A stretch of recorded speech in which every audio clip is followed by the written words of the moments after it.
بسم الله الحمد لله والصلاة والسلام على رسول الله، أما بعد. الدرس 19. ننسم نمبر درس دروس اللغة العربية. المدير: كم طالبا جديدا؟ څو طالبان دي نوي في فصلك يا شيخ؟ ستاسو په دې کلاس کې اي شيخ. المدرس: فيه فاكي 10 طلاب، لس طالبان جدد نوي طلبات تازه راغلي. المدير: من أين هم؟ هغوی د کوم ځای دي؟ أكلهم آیا ټول هغوی من بلد واحد د یوه ښار دي؟ المدرس: لا، نه، هم من بلاد، هغوی د ښارونو دي، مختلفة، د مختلفو ښارونو، منهم د هغوی نه 3 طلاب، 3 طلباء، من فلبين، د فلبين دي، و4 طلاب او 4 طلباء من اليابان، وطالبان او 2 طالبان من الصين د چین، وطالب واحد یو طالب من ماليزيا. المدير: أفي فصلك آیا ستاسو په کلاس کې طلاب طلباء شته من أمريكا؟ المدرس: نعم، هو فيه 7 طلاب، هغوی کې 7 طالبان من أمريكا. المدير: أهم جدد؟ آیا هغوی تازه دي؟ المدرس: لا، هم قدامى، هغوی مخکني طلباء دي. المدير: كم طالبا فيه من أوروبا؟ هغوی کې د اروپا څومره طلباء دي؟ المدير: فيه 5 طلاب، فهغوی کې 5 طلباء من انګلترا، و8 طلاب، 8 طلباء من ألمانيا، و6 طلاب من فرنسا، 6 طلباء د فرانسا دي، و9 طلاب او 9 طلباء من اليونان د يونان دي. المدير: شكرا يا شيخ. أشكر شكرا. تمارين: اقرأ واكتب. اقرأ والولا، واكتب ولك. 3 طلاب، يعني 3 طلباء. 4 طلاب، 4 طالبان. 5 طلاب، 5 طلباء. 6 طلاب، 6 طلباء. وهم 7 طلاب، وطلباء. أتم 8 طلاب، 9 طلاب، 10 طلاب لس. دي کې بیا دا د عدد او د معدود خبره وه چې د یوه نه د درو نه بیا تر لسو پورې چې کله عربۍ کې عدد او معدود ذکر سي دا به سره مختلف وي. یعنی کله به عدد که عدد مؤنث و معدود به مذکر وي، که عدد مذکر و معدود به مؤنث وي. لکه دا مثالونه کې 3 مؤنث دی، طلاب مذکر دی. 4 مؤنث دی، تای تانیث، طلاب مذکر دی. دویم: اقرأ واکتب. اول: عندي، زما سره 5 کتب، 5 کتابونه دي، و3 اقلام، 3 قلمونه دي. دویم: خالد له 6 أبناء، د 6 بچي دي. دریم: كم أخا لك؟ څو ورونه دي ستا؟ یا أمینة، هغه وایي لي 4 إخوة، زما 4 ورونه دي.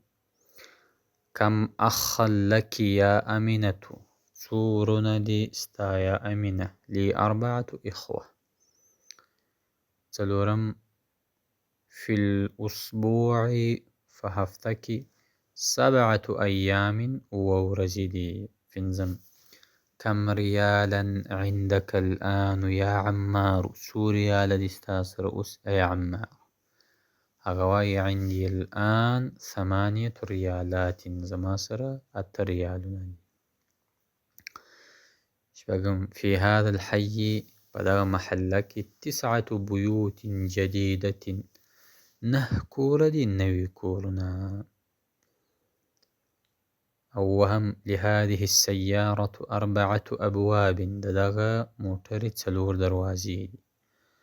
أتم كم ثمن هذا الكتاب تصوري قيمة دا كتاب ثمنه قيمته 7 ريالات وريال دي ونصف يعني ونم ريال دي.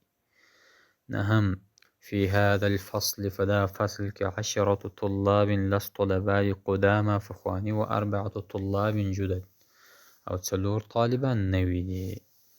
لثم كم قميصا عندك سو قميصنا دي جيكتنا عندك يا إبراهيم أغو عندي 4 قمصان زما سرت سلو قمصان دي قميصنا يولسم عندي ريالان زما سرت 2 ريال دي و5 قروش بنزق قرش دي.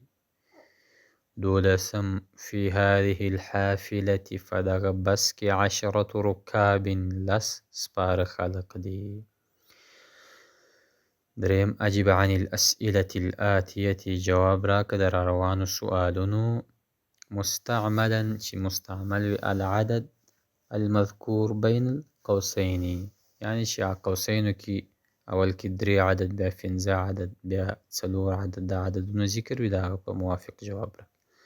كم أخا لك يا حامد صورنا دستا حامد لي 5 إخوة زما بنزورنا لي.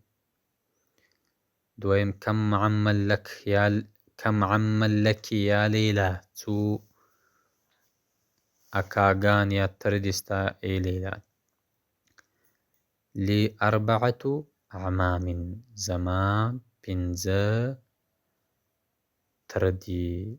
دريم كم ابن لك يا شيخ تو بچي دستا شيخ لي 6 أبناء زماش باك بچي دي. سلورم كم سؤالا في هذا الدرس تو سؤالنا دي فدغ درسك في هذا الدرس 8 سؤال فدغ درسك سؤالنا دي. بنزم كم راكبا في الحافلة تو سبار خلقت فدي بسك في الحافلة 9 ركاب فدغ حافلك سبار خلقت. شبقم كم ريالا في جيبك تو ريال ستا جيبك دي في جيبي 7 ريالات يا ريال زما بجيبك ريال دي.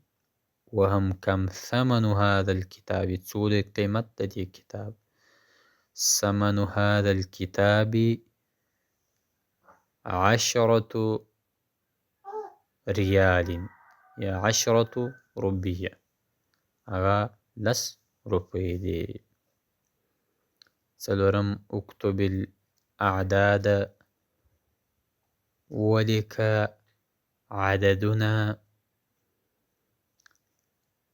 من 3 إلى 10 واجعل كل من الكلمات الآتية معدولا لها. وقرزو طول روانو كلمو أغا عدد أويلر.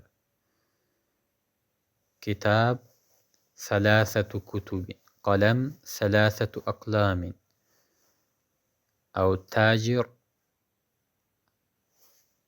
مثلا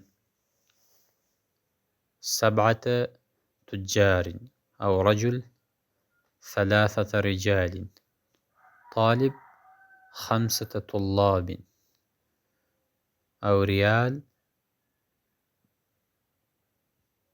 عندي مثلا 7 ريالات أو قرش عندي 7 قروش أو دهغنا رستا أخ لي 3 إخوة ابن لي 4 أبناء. الكلمات الجديدة الثمن معناه قيمة نصف نم الريال جمع ريالات الحافلة بس حافلات جمع. السؤال جمع أسئلة البلد جمع بلاد أوروبا فرنسا مختلفة معناه ده هر هيواد مختلف. اليوم ننورة جمع أيام، تلك الأيام. القرش جمع قروش. راكب يو سپور سړی جمع ركاب. قديم فخواني مخکنی يو. قدامى جمع. الجيب جمع جيوب. ليس منا من شق الجيوب. ألمانيا، اليونان، ماليزيا. الدرس 20.